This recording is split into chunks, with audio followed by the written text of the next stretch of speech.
کہاں استعمال ہوتے ہیں؟ وہ پیسے اس نااہلی میں استعمال ہوتے ہیں کہ جو ایف بی آر کی نااہلی ہے، جو اپنے ٹیکس پورے نہیں کر رہا۔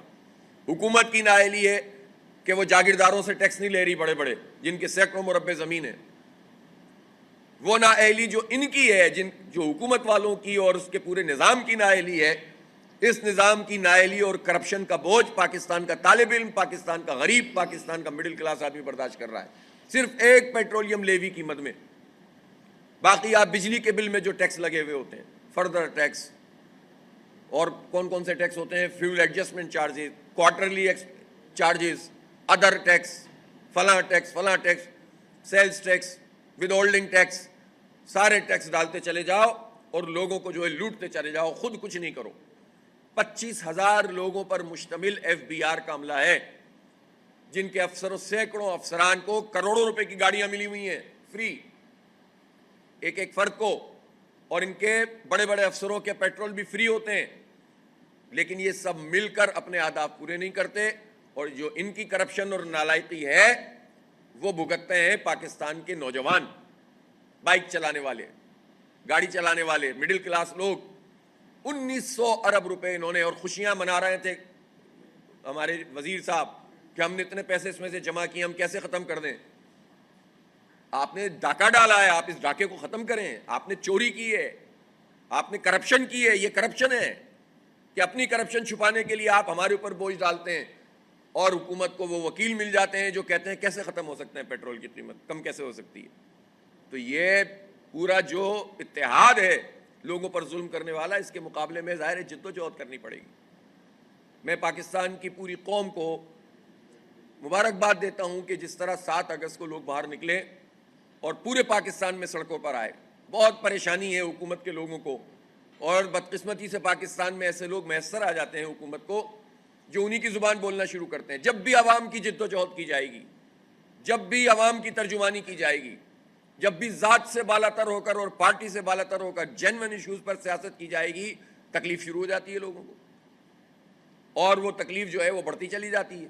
لیکن ظاہر ہے ہم ان چھوٹی موٹے اس طرح کی باتوں سے پیچھے ہٹنے والے نہیں ہیں۔ ہم نے یہ بتا دیا پورے پاکستان کو کہ جماعت اسلامی کی الحمدللہ اسٹریٹ پاور ایسی ہے کہ پورے پاکستان میں بیک وقت ہم سڑکوں پہ آ بھی سکتے ہیں، بند بھی کر سکتے ہیں۔ ظاہر ہے ہمارا مقصد ڈسٹرکشن نہیں ہوتا ہے، ہمارا مقصد یہ نہیں ہوتا کہ بدامنی ہو، لوگوں کو تکلیف ہو۔ الحمدللہ سینکڑوں مقامات پر ایسا ہوا کہ جب ایمبولینس آئی تو اسی منظم طریقے سے احتجاج کرنے والوں نے ایمبولینس کو رستہ دیا۔ پاکستان میں کوئی ایک واقعہ بھی، 500 سے زائد مقامات پر سڑکیں بند ہوئیں، کوئی ایک واقعہ بھی ایسا نہیں ہوا کہ جس میں کسی کو کوئی ایسی تکلیف ہوئی ہو کہ جس میں اس کو ایمرجنسی میں کوئی پرابلم ہو گئی ہو۔ اسے کہتے ہیں منظم جد و جہد، اور ماس اسکیل پر اتنی بڑی، اور پورے پاکستان میں، کیا بلوچستان اور کیا خیبر پختونخوا، کیا سندھ اور کیا پنجاب۔ تو اس لیے اب ہم نے اس بات کا فیصلہ کیا کہ ہم 16 اگست کو بیک وقت چاروں صوبائی دارالحکومتوں میں، یہاں کراچی میں گورنر ہاؤس، خیبر پختونخوا میں گورنر ہاؤس، بلوچستان میں گورنر ہاؤس، اور لاہور میں سی ایم ہاؤس، اس لیے کہ لاہور میں سی ایم صاحبہ وزیر اعظم صاحب کی بھتیجی ہیں، اور ظاہر ہے کہ انہی کا پورا ارینجمنٹ ہے۔ ویسے ارینجمنٹ تو سب کا ماشاءاللہ ایک ہی ہے، یہ پی ڈی ایم کی حکومت ہے، لیکن وفاق کے نمائندے کے طور پر یہاں پر جو بھی صاحب موجود ہیں گورنر، تو گورنر ہاؤس پہ دھرنا، اور لاہور میں سی ایم ہاؤس پہ دھرنا ہوگا۔ تخت لاہور کو تھوڑا سا لرزنا چاہیے، بہت ہو گیا ہے، بہت شدید بحران ہے ملک میں گورننس کا۔ سندھ کی مثال دے دے کر پنجاب میں کب تک راج کرتے رہیں گے؟ جو سندھ کے حالات ہیں وہ تو ہمیں معلوم ہے، لیکن پنجاب میں کون سے دودھ شہد کی نہریں بہہ رہی ہیں؟ وہاں پر جتنا فنڈ ملا ہے پنجاب حکومت کو پچھلے 30-40 سال میں، اس کے مطابق کیا ہوا ہے؟ پنجاب پر ہماری زراعت کا انحصار ہے، لیکن پنجاب کی زراعت تباہ ہو گئی ہے، پیچھے کی طرف چلے گئے ہیں۔ اسکول جس طرح سندھ میں حکومت بیچ رہی ہے پبلک پرائیویٹ پارٹنرشپ کے نام پر، اس سے کئی بڑی تعداد میں پنجاب میں بیچ رہی ہے۔ گورننس ہو تو سرکاری اسکولوں کو ٹھیک کیا جائے گا نا، اس کو پرائیویٹائز کیوں کیا جائے گا؟ پرائیویٹ سیکٹر میں جو لوگ کام کر رہے ہیں آپ ان کو انکریج کر رہے ہیں، لیکن اپنے سرکاری اسکولوں کو کیوں دوسروں کے ہاتھوں فروخت کر رہے ہیں؟ اور اسی طرح سے صحت کے جو بیسک ہیلتھ یونٹ ہیں ان کو فروخت کر رہے ہیں۔ اب تو یہ کالجوں اور یونیورسٹیوں پہ آ گئے ہیں تو یہ سارے لوگ ایک ہی جیسا کام کر رہے ہیں. کیا کے پی اور کیا پنجاب, کیا سندھ اور کیا بلوچستان, سب کی ایک پالیسی ہے کہ تعلیم سے بھی جان چھڑاؤ, صحت سے بھی جان چھڑاؤ. اور حالات یہ ہیں کہ لوگوں کی جو ہے وہ اب ہیلتھ کو جو شدید جو ہے وہ اس وقت خطرات لاحق ہو گئے ہیں. اب آپ یہ دیکھیں کہ یہاں سندھ میں جو ایڈز کے, HIV کے کیسز سامنے آئے بچوں میں, اب چھوٹے چھوٹے گود کے بچوں کا کیا تعلق ہے اس بیماری سے, لیکن سرنجوں کے استعمال سے, اس میں جو چھوٹی سی کرپشن کر کے کوئی بیٹھا ہوا ہے وہاں پر, اور اس کرپشن کے نتیجے میں پوری قوم میں یہ زہر پھیلا رہا ہے. آپ سوچ سکتے ہیں کہ یہ کس طرح کا مافیا ہے جو ہمارے یہاں مسلط ہے. اسی طرح ہیپاٹائٹس کے اب جو ہے وہ کیسز بڑھتے چلے جا رہے ہیں. تو یہ نہ یہ ہیلتھ کیئر کر سکیں, نہ یہ تعلیم دے سکیں, نہ یہ روزگار دے سکیں, یہ پیٹرول کے بم گرائیں, یہ بجلی کے بم گرائیں, یہ امن نہ دے سکیں, تو اور پھر اس کے بعد کہیں کہ ہم تو بہت زبردست کام کر رہے ہیں, تو یہ نہیں چلے گا. اس کے لیے لوگوں کو نکلنا پڑے گا. لہٰذا پیٹرولیم کے اس بھتہ ٹیکس کے خلاف اور IPPs مافیا کے خلاف اور مہنگائی کا جو عذاب مسلط ہوا ہے کہ ہر چیز مہنگی ہو گئی ہے, اس کے خلاف یہ چاروں صوبوں میں دھرنے شروع ہوں گے انشاءاللہ. بڑی تعداد میں لوگ شریک ہوں گے. میں تمام پولیٹیکل ورکر سے کہتا ہوں, خاص طور پر میں یہ جو سیاسی جماعتیں ہیں, چاہے حکومت میں ہوں یا اپوزیشن میں ہوں, ہر ورکر جو ہوتا ہے نچلی سطح پر کام کرنے والا, وہ پیٹرول کے اس عذاب کو بھگتتا ہے. وہ اگر اپنے کسان ہے تو اس کو پتہ ہے کہ یہ دوائیں کتنی مہنگی ہو گئی ہیں اور فصل اگانا کتنا مشکل ہو گیا ہے. وہ اگر اس کو کہیں ایک جگہ سے دوسری جگہ سفر کرنا پڑتا ہے تو اس کو معلوم ہے کہ یہ کتنا بڑا عذاب ہے. اس شہر کراچی میں تو ایک جگہ سے دوسری جگہ جانا ایک عذاب بنا ہوا ہے. اس کو معلوم ہے, ہر پولیٹیکل ورکر کو پتہ ہے, چاہے وہ PP کا ہو, چاہے وہ نون لیگ کا ہو, چاہے وہ PTI کا ہو, چاہے کسی مذہبی جماعت کا ہو, سب کو معلوم ہے کہ یہ دکھ کیا ہوتا ہے. ان کے اوپر کے لوگوں کو نہیں معلوم, اس لیے کہ انہوں نے کبھی اس کو بسر ہی نہیں کیا, انہوں نے کبھی اس کو دیکھا ہی نہیں. ان کے خاندانوں نے, ان کے بچوں کو کیا معلوم کہ پیٹرول موٹر سائیکل میں ڈلوانا کیا چیز ہوتی ہے, اور جب جیب میں پیسے نہ ہو تو جب یہ کوئی نوجوان کہتا ہے کہ 50 روپے کا ڈال دو اور 100 روپے کا ڈال دو, یہ تکلیف کیا ہوتی ہے.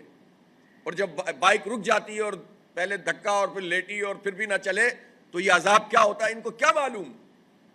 یہ عام لوگوں کے دکھ ہیں. ان شہنشاہوں اور بادشاہوں اور ملکہ رانیوں کو کیا پتا جو 11 ارب روپے کے جہاز میں بیٹھ کر عیاشی کے ساتھ ڈکار مارتے ہیں اور پھر کہتے ہیں کیا ہوا, جہاز لے لیا. ان کو کیا پتا جو 9 کروڑ کا چیئرمین سینٹ پیپلز پارٹی کا گاڑی خریدتا ہے, ان کو کیا پتا کہ جنہوں نے کبھی سرکاری اسکولوں میں اپنے بچوں کو داخل کرانے کا سوچا بھی نہیں, جو سرکاری اسکول خود یہ 50 سال سے چلانے کے ذمہ دار ہیں. کوئی ایک اسکول سندھ میں ایسا ہے جس میں زرداری خاندان کے کسی بچے کو داخل کرایا جا سکتا ہو, یا ان کے کسی کلرک کے بچے کو بھی داخل کرانے کا وہ سوچتا ہو, کیونکہ ان کے خاندان کے جو اور ان کے نظام کے جو کلرک ہیں ماشاءاللہ وہ بھی بہت اعلیٰ پائے کے ہوتے ہیں. تو اس لیے یہ جو لوگوں کے ساتھ ظلم ہے, اس پہ لوگوں کو پرامن سیاسی مزاحمت کرنی پڑے گی. ہجوم کی سیاست کرنا, توڑ پھوڑ کی سیاست کرنا, اس سے تو خود یہ طاقتور طبقے اور طاقتور ہو جاتے ہیں. پرامن طریقے سے جدوجہد کریں گے, اور ہر معاشرے کے طبقے سے میں یہ اپیل کرتا ہوں کہ وہ ہمارے اس دھرنے میں شرکت کریں. ہم بیٹھیں گے انشاءاللہ اور اس کو مرکز بنائیں گے ان چاروں صوبوں میں, اور پھر موبلائزیشن کریں گے. اب حکومت کو پیچھے دھکیلنا پڑے گا, ورنہ اب گزارا نہیں ہو پا رہا ہے, مشکل ہو رہی ہے بہت زیادہ. 2 مسئلے اور ہیں مختصر سے جو میں بات اس پر ضرور کرنا چاہوں گا. مسئلہ بہت بڑا ہے, مختصر تو نہیں ہے. یہ میر رضا علی والا معاملہ. اس وقت میر رضا علی کے کیس میں جو چیز سب سے زیادہ نمایاں ہو کر سامنے آئی ہے وہ ہمارا پورا سسٹم ایکسپوز ہو گیا ہے, ہمارا پولیس کا نظام ایکسپوز ہو گیا. اور پتہ یہ چلا کہ کتنے کیسز ایسے ہوتے ہوں گے کہ دباؤ کی وجہ سے یا نااہلی کی وجہ سے انہیں داخل دفتر کر دیا جاتا ہے. چند دن شور ہوتا ہے اور اس کے بعد پھر کوئی اور موضوع شروع ہو جاتا ہے اور لوگ پچھلی چیز کو بھول جاتے ہیں. اس مرتبہ یہ بڑی اچھی بات ہے کہ کراچی کے شہریوں نے اور خود میر رضا علی کے والد اور ان کے گھر والوں نے جس استقامت کا مظاہرہ کیا, اس کے نتیجے میں یہ سسٹم مزید ایکسپوز ہو گیا ہے. یہ کیا مذاق ہے کہ پولیس اس کو بس ایسے ہی بغیر کسی تحقیق کے خودکشی قرار دے کر کیس ختم کرنا چاہتی تھی. اگر دباؤ ہے تو سامنے آنا چاہیے کس کا, وہ کون طاقتور ہے جو ایک مظلوم کے لیے انصاف فراہم کرنے میں رکاوٹ بنا ہوا ہے. تو پتہ چلا کہ یہ تو کچھ بھی نہیں ہے سسٹم، جس کو چاہو مار دو اور داخل دفتر کر دو کیس. انصاف ملنا چاہیے. اور میں نوجوانوں کو خاص طور پر اس میں کریڈٹ دیتا ہوں جو روز احتجاج کرتے ہیں اور زندگی کا ثبوت دیتے ہیں. اس میں ڈاکٹر سمیہ نے جو ٹویٹ کیا یہ بھی آئی اوپنر ہے نا. پتہ چل جاتا ہے اس سے کہ کیا بے بسی کی زندگی ہے, کس طرح لوگوں کے اوپر دباؤ ڈالے جاتے ہیں اپنی مرضی کی رپورٹیں لکھوانے کے لیے. تو کیا حیثیت رہ گئی ہے اس نظام کی, کیا اعتماد کریں لوگ. لہٰذا اب پوری قوم چونکہ میر رضا علی کے ساتھ ہے اور اس کیس میں انصاف چاہتی ہے تو حکومت کو انصاف دینا پڑے گا. کسی بھی قسم کی ایسی ایکٹیویٹی جس میں داخل دفتر کر دیا جائے, اس کیس میں اب جوڈیشل کمیشن کی کیا ضرورت ہے. جو رپورٹس موجود ہیں اس کو سامنے رکھ کر قوم کے سامنے چیزیں لاؤ, عدالت کے سامنے چیزیں لاؤ. اب اس میں مزید ایسی کارروائی کرنا جس سے مزید ٹل جائے اور بات ختم ہو جائے, یہ نہیں چلے گا. اسی طرح ہم نے تو دیکھا نا ابھی گل پلازا میں کیا ہوا. خود ہم کہتے تھے جوڈیشل کمیشن بنے, لیکن کیا ہوا, اس کمیشن نے کیا کیا. کمپنسیشن ضرور کچھ دی گئی اور اس کے بعد اصل چیز جو ہے وہ داخل دفتر ہو گئی. بڑے بڑے واقعات ہوتے ہیں اور چلے جاتے ہیں. یعنی یہ کیا کریں گے یہ لوگ.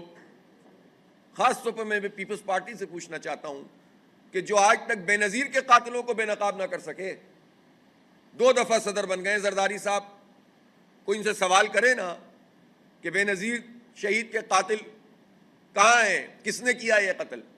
تو یہ بھی نہیں کر سکتے, تو باقی عوام کو کیا یہ انصاف دیں گے. اس لیے انصاف کے لیے بھی میدان میں نکلنا پڑتا ہے اور اپنے حق کے لیے بھی میدان میں نکلنا پڑتا ہے. لہٰذا ہم کہتے ہیں کہ یہ جو دھرنے ہیں یہ عوام کی آواز ہے اور اس کو بھرپور طریقے سے انشاءاللہ تعالی ہم منعقد کریں گے.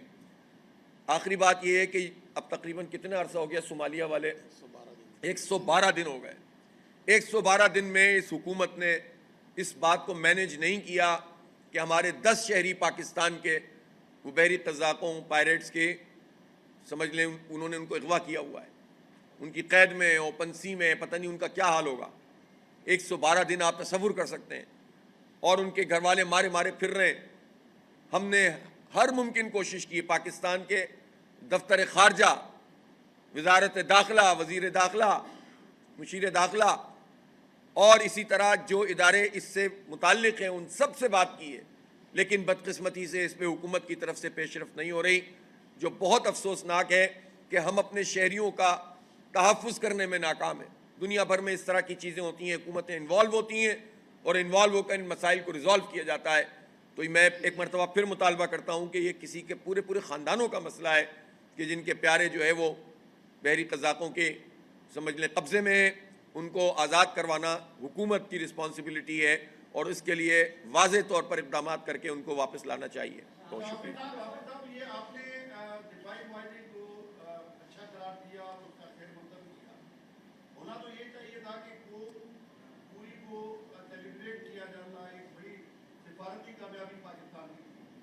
لیکن وہی بات کہ ایک تو سسٹم کی ناکامی کی نوید دی گئی اور اوپر سے جو ہے وہ نئے صوبوں کا ایک نیا راہ جو ہے وہ شروع کیا گیا. تو یہ کس طرف تک کی بتی کے پیچھے لگایا جا رہا ہے, قوم کو اس پر آپ کیا کہیں؟ ظاہر دفاعی معاہدے کی جو میں نے بات کی ہے اس کو ہم نے ویلکم بھی کیا ہے اور اس میں مزید بھی یہ بات کا ہے کہ ایران اور پھر باقی سارے ملکوں کو بھی شریک کرنا چاہیے. دیکھیں, آئین سے ماورا کوئی کام نہیں کرنا چاہیے. آئین میں جو پروویژن موجود ہیں, اور اس معاملے میں شاید یہ بہت طویل عرصے کے بعد میں پہلی حمایت کر رہا ہوں بلاول بھٹو کی, کہ جنہوں نے یہ بات کہی ہے کہ عوام کی رائے اور آئین کو مد نظر رکھتے ہوئے صوبوں کی تقسیم ہونی چاہیے. تو بس صحیح ہے, عوام کی رائے اور آئین کو مقدم رکھ کے جو بھی انتظامی یونٹ بن سکتے ہیں, یہ 2 بہت بنیادی چیزیں ہیں, اس کو سامنے رکھنا چاہیے اور اس کے مطابق جو ہے وہ کام ہونا چاہیے.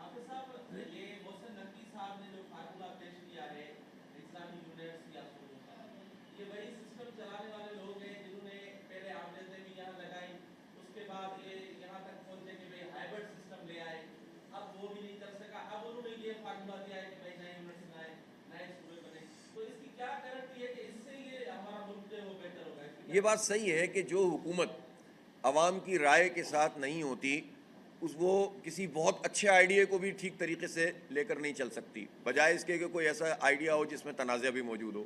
تو یہ تو سوال پورے اس نظام پر موجود ہی ہے کہ جو موجودہ حکومت ہے وہ حکومت عوام کی رائے کے مطابق نہیں آئی ہے. اور میں اس میں شامل رکھتا ہوں سندھ کو بھی.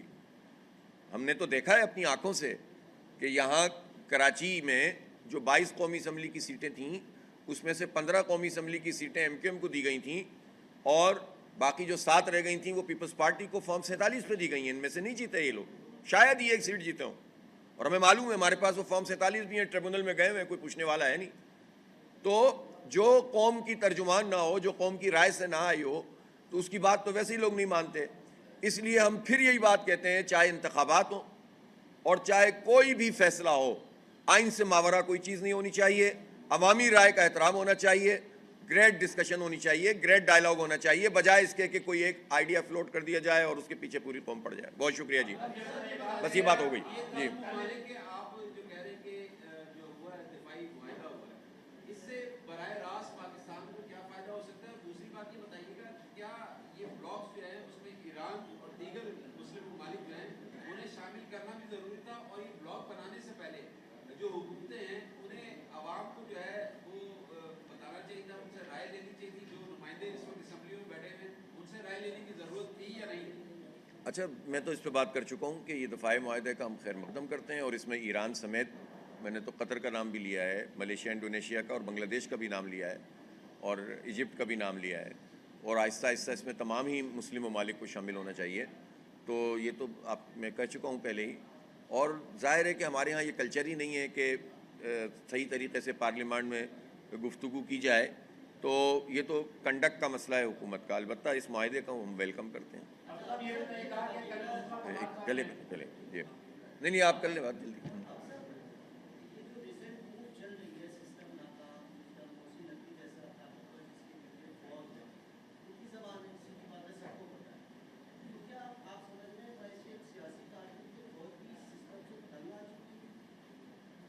مطلب اپنے آپ سے کون تنگ آتا ہے بھائی؟ بھائی اگر جو کچھ ہے تو یہ تو اسٹیبلشمنٹ کے لیے بہت بڑا سوالیہ نشان ہے نا, کہ آپ بناتے ہیں بگاڑتے ہیں, بناتے ہیں بگاڑتے ہیں. تو آپ یہ کام کیوں کرتے ہیں؟ آپ لوگوں کی رائے پہ کیوں نہیں چھوڑتے چیزوں کو؟ تو آپ ایک چیز بناتے ہیں, پھر اس کے بعد آپ کا دل خراب ہو جاتا ہے کہ نہیں یہ صحیح نہیں ہے, دوسرے بنانی چاہیے. جیسے بچے نہیں مٹی کے گروندے بناتے ہیں اور توڑ دیتے ہیں, تو یہ کام نہیں کرنا چاہیے نا, لوگوں کی رائے پہ چھوڑنا چاہیے نا. میں تیرا چراغ ہوں, جلایا جا بجھایا جا.